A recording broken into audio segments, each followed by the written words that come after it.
this session to get a Bible and turn to the first chapter of one of the greatest documents ever written, the Gospel of John.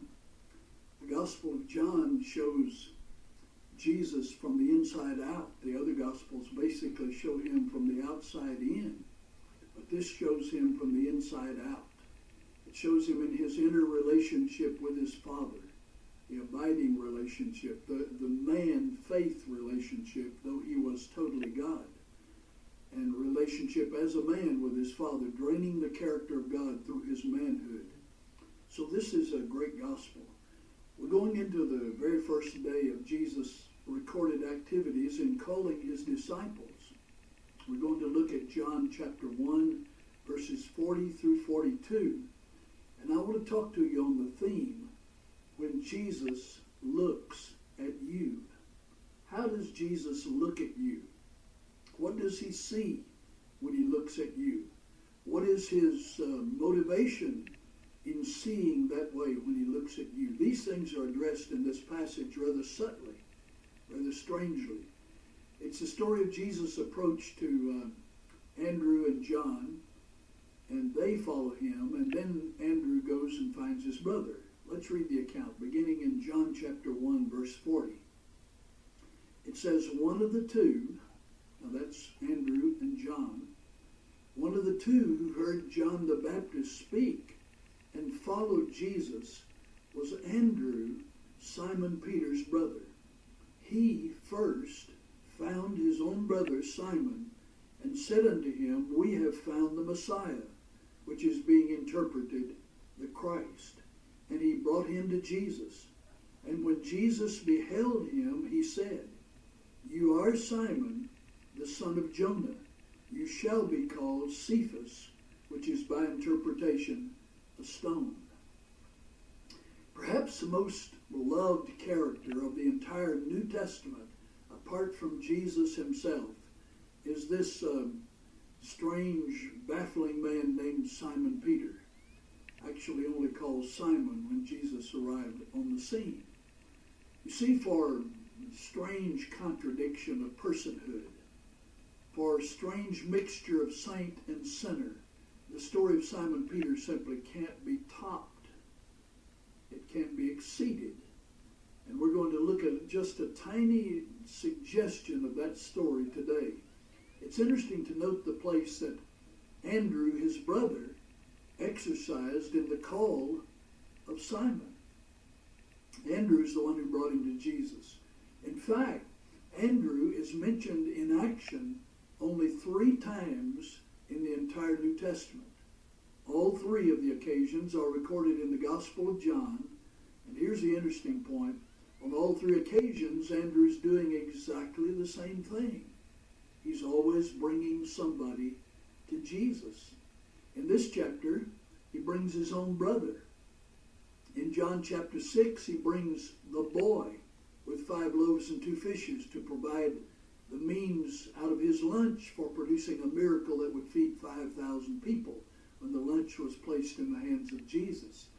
And then in John 12, it was Andrew who brought the Greeks, who disillusioned with Greek philosophy and the Greek worldview. They came looking for other answers and had heard about Jesus, and they came saying, sir, we would see Jesus.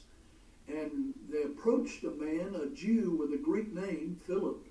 And he didn't know what to do because he didn't know whether Jesus would receive Gentiles or not. And so he took him to Andrew, another Jewish man with a Greek name. And Andrew boldly took those Greeks into the presence of Jesus. So Andrew, whom we tend to regard as being a very meek and mild person, was actually extremely dynamic. He was the first home missionary, as recorded in this passage. He brought his own brother to Jesus. He was the first social worker and youth worker in the lunch multiplication passage in John chapter 6. And he's the first foreign missionary in John chapter 12, in that he brought those Greeks who came seeking to see Jesus, and they came to him first, and he took them to Jesus. So he's always doing the same thing. The most important thing one human being can do for another until that is completed is to bring that other person to Jesus.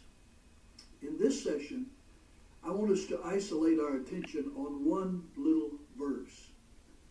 It's the climax of what happened when Andrew brought his brother Simon to Jesus. It's found in verse 42. Verse 42 reads like this, "And Andrew brought Simon to Jesus. And when Jesus beheld him, he said, 'You are Simon, the son of Jonah. You shall be called Cephas,' which is by interpretation a stone." Now, the secret of this entire verse, the content and concept of it, is found in this expression, "And when Jesus beheld him." Now, the Greek text actually says more than that in the verb translated beheld. If it were beheld, it would simply be blepsos. He looked at him. But this is the word imblepsos. It has an additional feature to it. And the little prefix preposition means into. What this text literally says is that Jesus, standing in front of this man Simon, looked into him. And on the basis of what he saw with his discernment, when he looked into him, he then spoke and said, "You are Simon, the son of John. You shall be called Cephas," or Peter, which is by interpretation a stone. Now, I want to use that first word Jesus spoke to Simon Peter as our text for the study today, and I want to talk to you about the theme, when Jesus looks at you, or to follow the text, when Jesus looks into you. How does he look into you? What does he see? And what is his motive for seeing what he sees? What does he want to do with it? I want to draw two remarkable truths out of this short statement of Jesus to Simon when it's recorded here, the first time at least between them. Whether they had met each other before, we don't know. But this is what happened when they met on this occasion. Jesus said to him, "You are Simon, you shall be called Cephas," or Peter. Two great truths. Here's number one. When Jesus looks at you, he always looks at you with double vision in his eye. In other words, he always looks at you bifocally.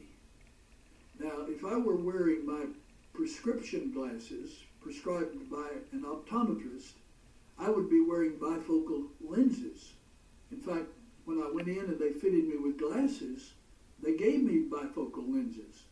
But when I put them on, I found that my upper vision, my distance viewing, was blurred by the bifocal lenses.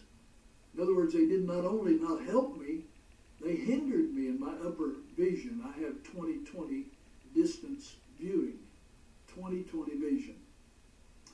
It's in the problem of the lower lens that I need help, and that's what the lenses supposedly were for. Well, when I found out that those bifocals didn't work, I went and bought a set of reading glasses, a pair of reading glasses, and I'm wearing them now because I cannot see clearly to read close up, although my distance viewing is perfect.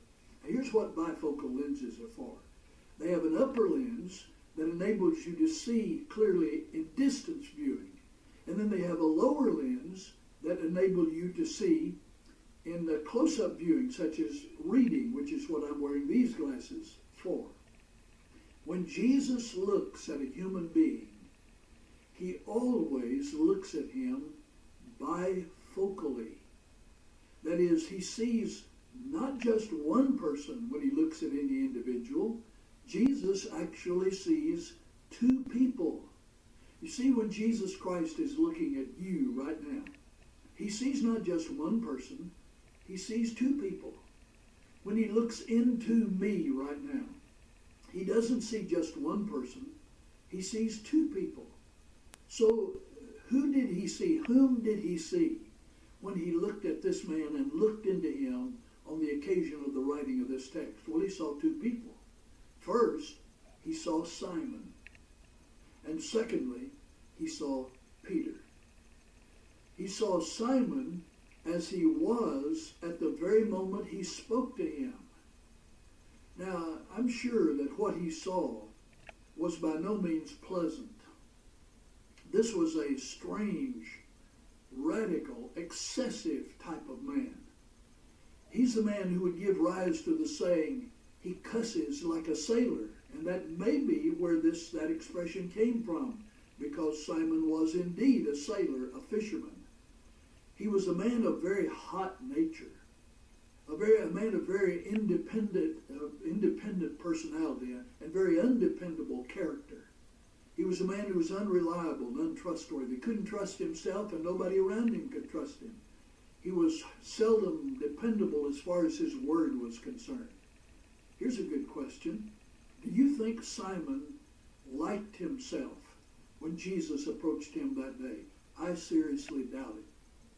I imagine that much of the bluster in his life was a cover-up for a poor sense of self-worth. So I doubt that he liked himself. But Jesus saw him as he was at that moment, and he called him by his original, pre-conversion, natural, birth, fleshly name. He said, you are Simon. When he said, you are Simon, it was as if he said in effect, you know, I know all about you. I know your reputation on the lake. I know how you're undependable with your fellow fishermen. I know how you can't even trust yourself. I know how you don't even like yourself. I know how you cuss. Your language is just salted with expressions of cursing consistently. I know all about you. And when he said, you are Simon, I would imagine that Simon said, uh-oh, he knows me. Andrew came to me reporting, we have found the Messiah. And my hopes leaped because I thought I might get into the movement created by this Messiah, if he really is that. And he would not yet know me, and he then would not reject me later when he began to find out some of those horrible truths about me. But instead, when he says, you are Simon, I detected he knows me from the beginning. It was wee Robbie Burns, the poet laureate of Scotland of years ago, very interesting character, who wrote the truth I'm speaking right now in this poetic line. He said, oh, that some man would rise up in me, that the man that I am might cease to be. There's many a fleshly person who has expressed that, even though he didn't know those words. If somebody else could just replace what I am, an improved version could just replace what I am, how much better off I and everybody else related to me would be. But Jesus, when he said, you are Simon, told him, I see you in close-up viewing, like through the lower lens of a pair of contact lenses. I see you exactly the way you are at this moment. But he didn't stop there. He not only saw this man as he was at that moment, he looked right through what he was at that moment into the distance and saw in the future the man that man could become by Jesus' grace and power activated in his life. So he said, you are Simon. Then he looked through that and said, you shall be called Cephas, or Peter, which is by interpretation a stone. Now, when Jesus looked at this one man and saw two men in one, the two were so different that two different names were required to define and describe them. Looking at him as he was at that moment, he said, you are now Simon, Mr. Flesh. He then looked through what he was in the flesh and said, you shall be called Cephas, or Peter, which means a rock. In other words, I'm going to change you from shifting sand Simon to solid rock, pillar in my movement, a man named Cephas, or Peter, which means a rock, a pillar in his movement. You see, this is the way Jesus always looks at people. This is the way Jesus is looking at me right now. I've been saved for 57 years, but he's still looking at me with double vision. Why? Because there's still pockets of resistance to his lordship in me. There are still radical expressions of flesh in me. So when he sees those, he looks into me, and seeing those, he looks right through me to what he knows he can make of me as a final product when he's finished with me in his love and grace, and then takes me on to heaven. So when he looks at a person, he always looks with double vision. For example, he looked at Simon and saw Peter. He looked at Saul and saw Paul, Saul of Tarsus, and saw Paul the apostle. He looked at Jacob, the liar and the cheat, the con man, and he saw Israel, the prince of God. Well, here's a big one. He looked at Abram, or Abram as we call him, and he saw Abraham, or Abraham as we call him. So he looked through Abram and saw Abraham. He did the same thing with his wife. He looked at Sarai and saw Sarah. Now, there's far more here than meets the eye. Let me see if I can explain that. You see, God made a unilateral covenant with this man named Abraham. He was the father of the faithful. He was the first one to be called a Hebrew, which means a man from the other side. He came from the other side of the river and headed for Canaan, the homeland of the Hebrews, Israel. And he looked at him as Abram, and then changed his name to Abraham. Now why? What does that mean? Well, in the East, especially in those days, when a covenant was made between two individuals, there was usually a superior individual in the covenant and then an inferior individual in the covenant. And there was in this case. God was the superior. Abram was the inferior.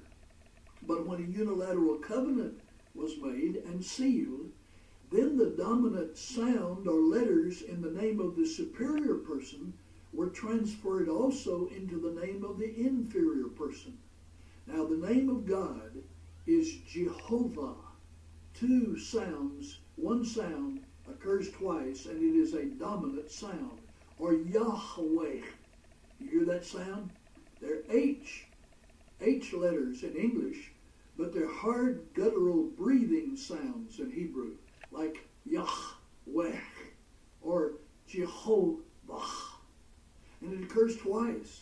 And when the covenant was made between God and Abram, God transferred the dominant letter in his name into the name of the inferior person in the covenant. So his name was changed through the covenant and the transfer of that dominant sound from Abram to Abraham. So what does this mean? It means that Abram is the man of little faith, hardly any faith. Abraham is going to become the father of the faithful and the father of many, many nations. What moved him from Abram to Abraham? It was the breath of God. It was the Spirit of God. In Hebrew, the same word, ruach, is the word for wind, breath, and spirit. So the breath of God and the Spirit of God are pictured as essentially being the same thing. So God breathed into this man and began to inwardly change his character by his breath or his spirit developing his own life inside of this man. And the finished product was Abraham, the man born and bred by the breath or the Spirit of God acting miraculously in his life. But when Jesus looks at you, when he looks at any person, he always looks with double vision. He sees the person as he is. He sees the person for what he can become. For example, he looked at Mary Magdalene and her sin and shame, and he spoke to her a thou shalt be of purity and forgiveness. He looked at Levi in a hard and greedy tax collecting profession, and he spoke to him a thou shalt be of sainthood and service. He looked at Saul of Tarsus, a blasphemer and persecutor of Christians and of the church of God, and he spoke to him a thou shalt be of grace and apostleship. He is forever and always doing the same thing. What does this mean?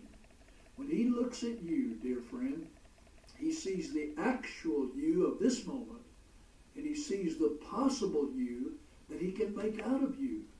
He sees the real idea, the real person of now, but he looks through that real now person and sees the ideal person of then.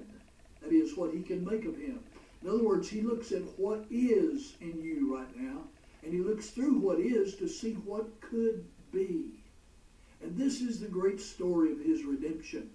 How does Jesus move us from what we are to what we can become? Well, he builds a bridge between the two men he sees in us. The man that I am at this moment and the man in the distant future that he sees I can become. And he himself stretches himself as that bridge across the gap between what I am and what I can become. And he slowly advances me to what he knows he can make out of me. Listen to another verse in John chapter 1. Verse 12, and I'm going to cut the verse in two without damaging it. Listen to it. As many as welcome Jesus in, to them he gives the privilege to become. He gives the power to become. In other words, from what they are to what they are going to be, he grants the power for them to move across that gap. He is the bridge from what you are to what he knows you can become.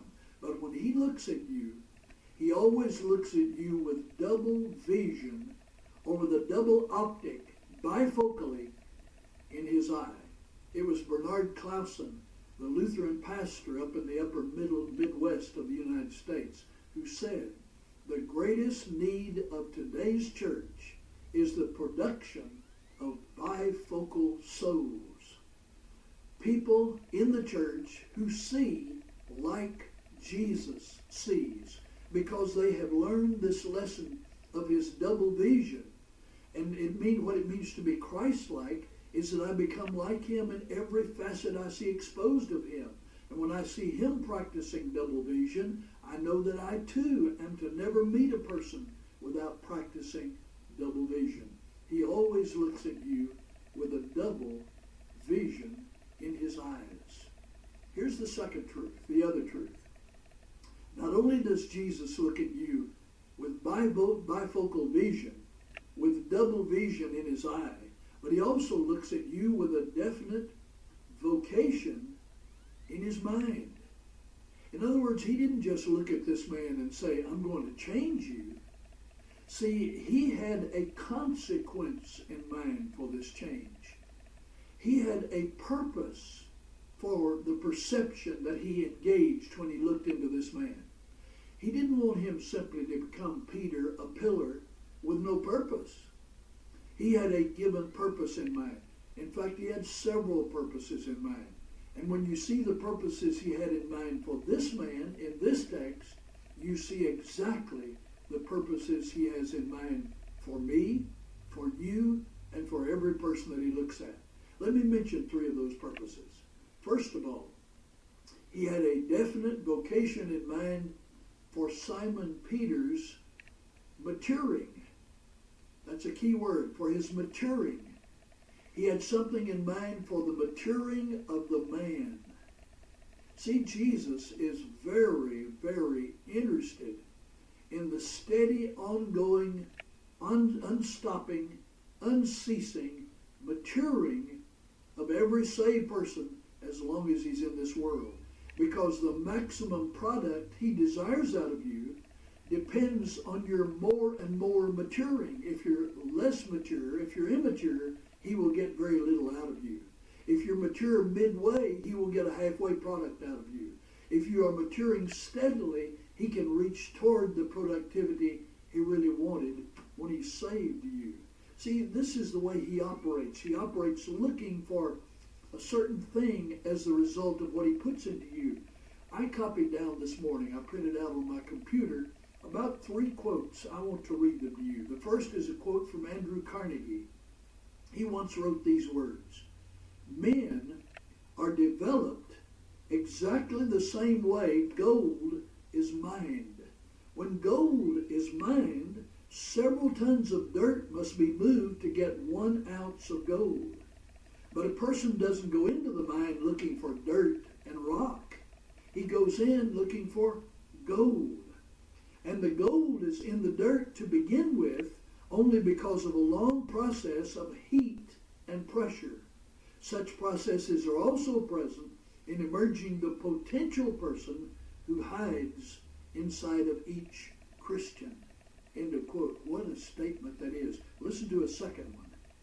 Now be careful, because this is a confrontation of truth with your needy heart, with your potential heart. Here it is. There walks ahead of you in your future a far more Christ-like person than you have ever dreamed of being. So in Christ's eyes, you are not a mere human being, you are a human becoming. Let me say that again. In Jesus' eyes, and he's searching you through and through, he's looking emblepsos, into you at this very moment as I speak. He's looking down into the depth of your character. And he sees you not as a mere human being. He sees you as a human becoming. And he takes you on so that that becoming is his project. He's not content for you to be the mere being that you are. He sees you as a becoming, and he is working to advance you into what he knows you can become. The last quote. Jesus does not look at your failing past so much as he looks at your future potential. I'd like to read that about a half a dozen times. Let me say it again. When Jesus looks at you, he does not look merely at your failing past so much as he looks at your future potential. That is, he does not look for perfection in you so much as he looks for potential in you. And your potential in his eyes is as vast, as gigantic as the very person of Christ himself, because he is on a project to make you like himself. So your potential is as vast as the person of Christ. So today, if you give to Jesus the you that you are, in time, he will give back the you that you ought to be and that he can cause you to be. So when he looked at this man, he had a definite vocation in mind for the maturing of the man. When he looks at you, he has a definite purpose in mind for the maturing of the person. So he has something in mind with regard to your person. Then there's a second thing, and these grow in importance. When he looked at this man, Simon, and saw Peter, when he looked at what he was and saw what he could become, he had a definite vocation in mind with regard to this man's mission in the Christian movement. He had a role for him to play in the advance of his gospel, his cause, his movement in the earth. Exactly the same thing is true when Jesus looks into you. He has a definite vocation, an objective, a purpose in mind for changing you on the inside, and that purpose has to do with your role that you will play in the advance of his cause and his kingdom, even on this earth, before we think about going to heaven. So he has something in mind. Now, what was his primary vocational assignment? What did he first tell us to do? What did he last tell us to do? What was his last funneled mandate when he poured everything he had said and done into one commission at the end? He said, I want my followers to go everywhere. And here's the only command in the commission. And it's a strong imperative mood verb. Go everywhere and turn people into not converts, not mere church members, not mere good Christians, but disciples. Now, that is an incredible vocational word. It is expansive in the New Testament. It is an enlarged word in the New Testament. It is a monopolizing word, a manipulating word in the New Testament. It cannot be taken for granted. We must spend at least one session talking about the meaning in the New Testament of the word disciple, and then what it means to make disciples. But you see, Jesus funneled every purpose he had for a person into that one command, to make disciples.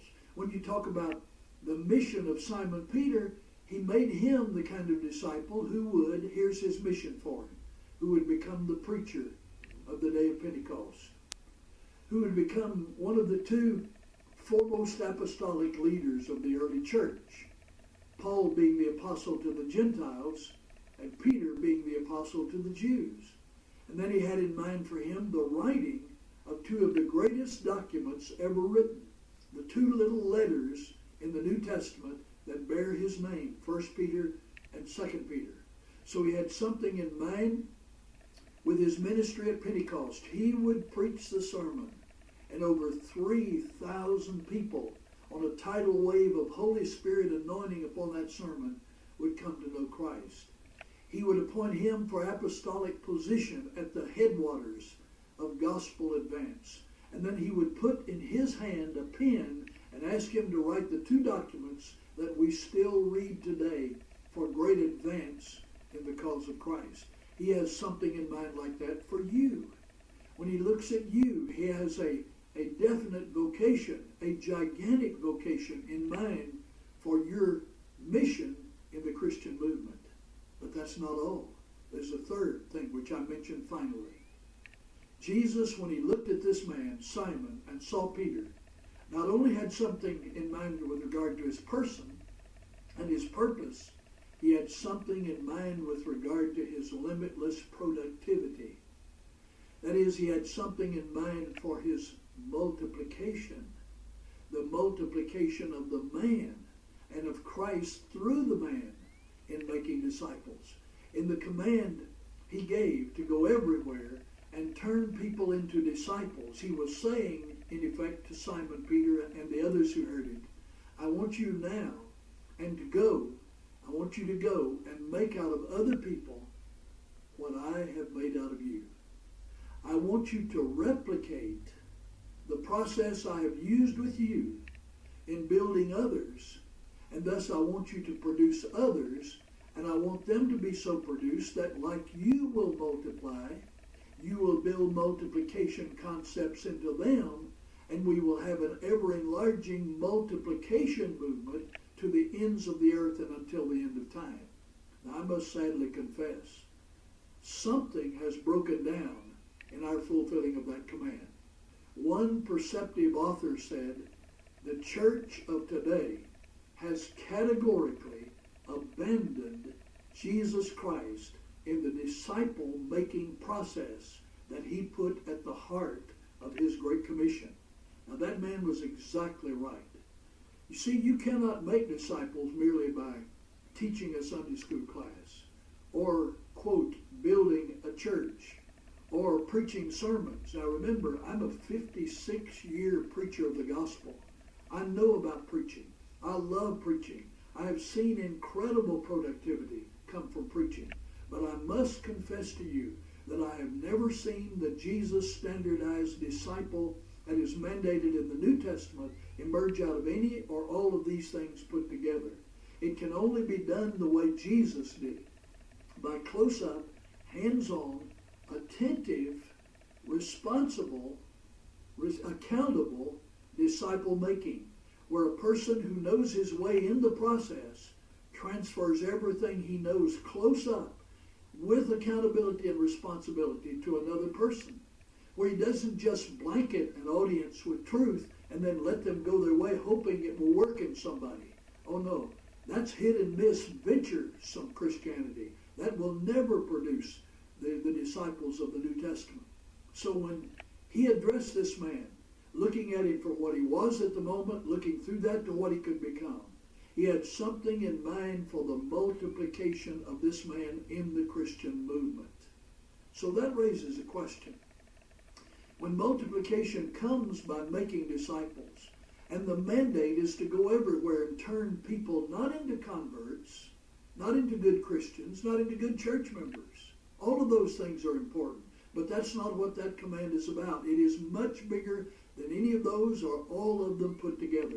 It is what created the book of Acts, and is what would recreate it today if we were to re-implement it. What we are doing is imploding institutions instead of building exploding individuals who will go to the ends of the earth and cause the movement to recur wherever they go, so multiplication will set in motion through that individual there as it has been set in motion here through the individual. So that raises a big question.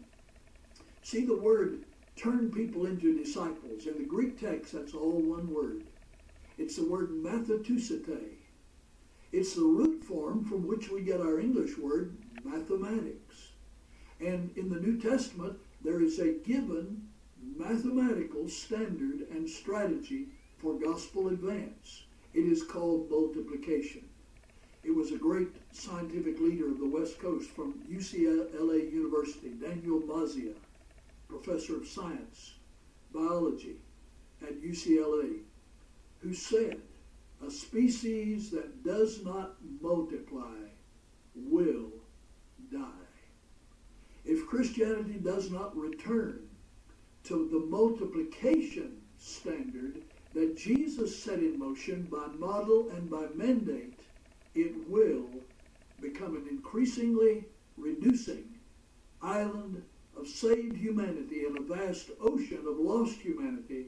It will shrink up and blow away with a few intrusions being made into paganism, and then we feel so gratified when we come home to report whatever we did there, which is so small compared to what multiplication would do, and is just nothing in comparison to the demands that are there. So we need to face up to some serious responsibilities at this point. I need to answer this question. Who was Simon Peter's disciple? If Jesus intended to set in motion the multiplication of this man for the advance of the Christian movement, it's not enough for him to multiply. All of those he generates are also to have instilled into them the concept of multiplication. Each one, no exemptions, no exceptions, no exclusions. So who was Simon Peter's primary disciple? Well, the New Testament leaves us with no question in answering that. I want to read to you another quote. I read this just this morning in a Bible dictionary. I copied it out. I copied it and then cut this little section out of the article I was reading from. I want you to listen to it. This is about Simon Peter and his disciple. It will identify who his disciple was. It's amazing. Most Christians whom you poll do not know who Peter's primary disciple was. Listen. A church father named Papias, writing as early as AD 140, wrote these words. Mark, John Mark, being the interpreter of Simon Peter, thus whatever he recorded, he wrote with great accuracy. Now that introduces several things into our account of what happens when Jesus looks at you. Mark was the interpreter of Simon Peter. Now, let me make that long story very short by cutting around a lot of material. There is evidence everywhere. I have a whole compiled file of evidences of this truth, so I'll just consolidate it into a sentence or two. You see, John Mark got the resource materials for the gospel, the second gospel in your New Testament that bears his name, the gospel according to Mark. He got his resource material from the apostle Peter. He was Peter's disciple. Let me quote Papias again. Mark, John Mark, being the interpreter of Simon Peter, recorded what he wrote from Simon Peter with great accuracy. That's what we have in the Gospel of Mark. He was in company with Peter. Mark has given us a summary of the message of Peter. End of quote. Let me give you another one. This is a fairly well-known name from early church history. This man's name is Justin Martyr. He's quoted in 185 AD. Remember, this is very close to the time of Jesus himself. And he wrote after the departure or exodus of Peter and Paul from Rome, he wrote these words. Mark, the disciple of Simon Peter, and thus the interpreter of Simon Peter, also transmitted to us in writing what had been taught by Simon Peter in the gospel that is called the Gospel according to John Mark. Now, how in the world did this happen? Well, John Mark lived in a very wealthy home in Jerusalem. He was raised there, probably born there. His mother was a very prominent Christian woman in the early church and among the immediate followers of Jesus. And they probably were contributors of traveling funds to Jesus and his apostolic group. There were a few women and others who contributed traveling funds, and that's suggested very strongly in several accounts in the Gospels. And John Mark was raised in this very wealthy home in Jerusalem. And because she was such an outstanding Christian, she brought, because she had such great house to house them in, to give them residence in or lodging in, she brought the greatest Christians of the early church into and through her home to spend a night or 2 nights there on their way to other places or while they had business or gospel business in Jerusalem. Well, when Simon Peter would come, you may be sure he was given the chair of honor. And they would listen with bated breath while he would tell the stories, the massive, incredible, exciting stories of gospel advances all over the Roman Empire. Many things that he had seen at his own fingertips. Many things he had witnessed under his own preaching. And he had heard the reports of what had happened through the other apostles. And growth was taking place explosively everywhere through the use of this multiplication method that Jesus had commanded in the Great Commission. While Peter was sitting in that seat of honor, in that main Christian home in Jerusalem, there was a little boy growing up in that home. John Mark was betaken, just shattered by these dramatic stories about the gospel and dangers and risks and excesses and great advances and great victories. He was just taken up in his mind by these things. And he surely got a pad of paper and a writing instrument and crossed his legs sitting on the floor near the chair where Peter was talking to the people around him. And he would jot down the notes exactly reporting on what he would say. Those would later emerge as the foundational source for the gospel inspired by the Holy Spirit on the basis of that material that transferred from Peter the discipler into and through Mark, his disciple. Now, here's what you'll discover if you live to make disciples to fulfill the Great Commission. One of the indispensable things you must have to make disciples is curriculum. In other words, you must have something of the gospel, the truth, the hardcore truth of God, manifest in his word. You must have that transferable so that it can pass through you in exact form into the heart and life and mind of your disciple so that he can take it and transfer it exactly into his disciple, and it will move on in an enlarging way in future generational multiplication. Now, how does this appear in the New Testament? Well, let's let the Apostle Paul speak at this point. In 2 Timothy 2:2, he said to his own disciple, Timothy, he said, and the things, the very things, the exact same things that you heard from me, those same things commit or entrust or deposit into the lives of faithful men. Notice it is now enlarging, multiplying, who in turn will be able to teach it to others also. So you have 4 generations. Paul to Timothy, now it enlarges to faithful men, and then it's major emphasis, so it means indefinite, infinite possibilities of others also. 4 generations. Oh no, the word others being major emphasis means indefinite others. 40 generations, 400 generations. And one person is to be the stem point for this kind of multiplication. In this case, it's Simon Peter. Then it switches to Timothy, to John Mark. And John Mark then switches it to faithful men, now in multiples. And faithful men carry it to limitless numbers of multiplying others. So each one begins as if he were Simon Peter, and this one moves up to take his place, and then these move up to take his place, and these move up to take their place, and it's enlarging all the time. That's what multiplication means. So when you look for curriculum, remember that the Gospel of John is the recorded curriculum that was transferred from Peter the discipler into John Mark, his disciple, and through John Mark into the Gospel of Mark, and into my mind and my heart, and the person who reads the Gospel of Mark into his mind and heart for future generations to continue through us 2,000 years after these documents were written. What about John Mark? John Mark is an extremely interesting character. He had a checkered history. When the first missionary journey began, recorded in Acts 13, in verse 5, Barnabas and Saul and Barnabas and Saul formed the core of the team. But they took along with them a gopher, a servant.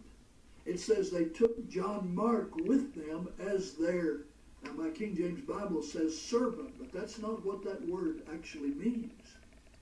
It's the word huperetes in the Greek. It's a compound Greek word. It's a word for an under rower or an under oarsman on a boat, on a ship. You see, the Greek trireme ships had 3 levels of oarsmen. They were very fast. They were tall and slender and could slice through the water quickly if they had any power. And so they had 3 tiers of oarsmen. They had a lower tier way down at the bottom of the ship. And they manned shorter oars. Then you had a middle tier. They manned moderate length oars. Then you had an upper tier with long oars. And they rowed in sync or in unison with each other. Well, the one in the lowliest position, understand what that means? If anybody got sick above board on that ship, the produce of his sickness, his stomach sickness, his seasickness, would flow to the bottom of the ship. In other words, it would fall down upon and surround these under rowers. When Paul identified a Christian minister, he said, let men think of us as servants, as stewards of the mysteries of God, and as huperetoi of Christ, under rowers of Christ. What is the primary business of the under rower at the base of that ship? He's a slave. He's chained into his position, and he does not get removed unless somebody shows him grace and graciousness. He's there for life. His food is supplied. He gets exercise on board the ship, and he's there for life. He is a slave. What is his purpose? It's to follow the cadence of the cadence caller on board the ship. In other words, he gets all of his orders from one headmaster, just like a Christian is to get all of his orders from Christ as Lord. And he is to follow those orders implicitly. And what is his purpose in doing so? It is to deliver somebody else to his intended point of destination.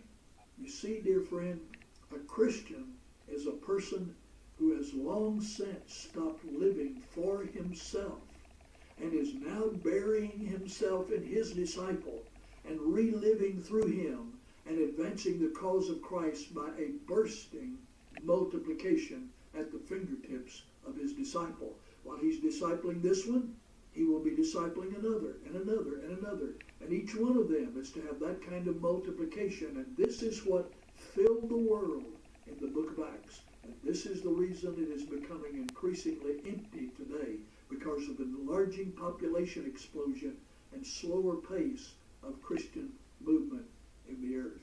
God wants to change that, and he wants to change it beginning with you. It was John Ruskin, the old Scots man of letters, about whom this story was told. Late in his life, he was sitting on his front porch in a chair, and an elderly gentleman friend down the street, both of them Christians, this man had joined him in a swing on the front porch of Ruskin's home. And the dark had settled in. Dusk had passed, the dark had fallen. And it was in the days long before electricity. And so a public lamplighter had to come along the streets, and he would loosen a globe on a lamp, and he would either add the oil, or the oil was already present with the wick, and he was carrying a flaming torch, and he would take that globe down from the lamp and then inflame that torch with lamp with his own torch, and when it set burning, then he would put the globe back in place, screw it on, and then he would go on to light the next one. He would move to the next one, do the same thing, and then the next one, do the same thing, the next one, do the same thing. These men sat here discussing, conversing, and finally that lamplighter disappeared over a hill in the distance.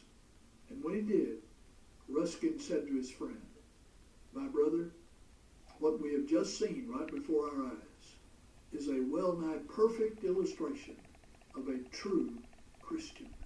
His brother said, "What do you mean? What did we just see?" He said, "Look at those lights flaming there at intervals apart." He said, "This is my idea of a good Christian." He said, "A good Christian carries the light and the life of Christ within him. Then he ignites every flammable thing in his pathway so that when he departs, he leaves a long string of burning lights brightly shining, at each of which another light can be ignited and inflamed and can burn as brightly to ignite and inflame others." When Jesus looks at you, he looks at you with that kind of Christian in mind. He has double vision in his eye. He has definite vocation in his plans for you. May God bless you as you think your way through this. Receive it, and please master it so that you can now pass it on. For the sake of multiplication, build it into your disciple like it should be built into you, and then pass it on through them into multitudes of others. May God bless you richly with this vision and this vocation settling in your mind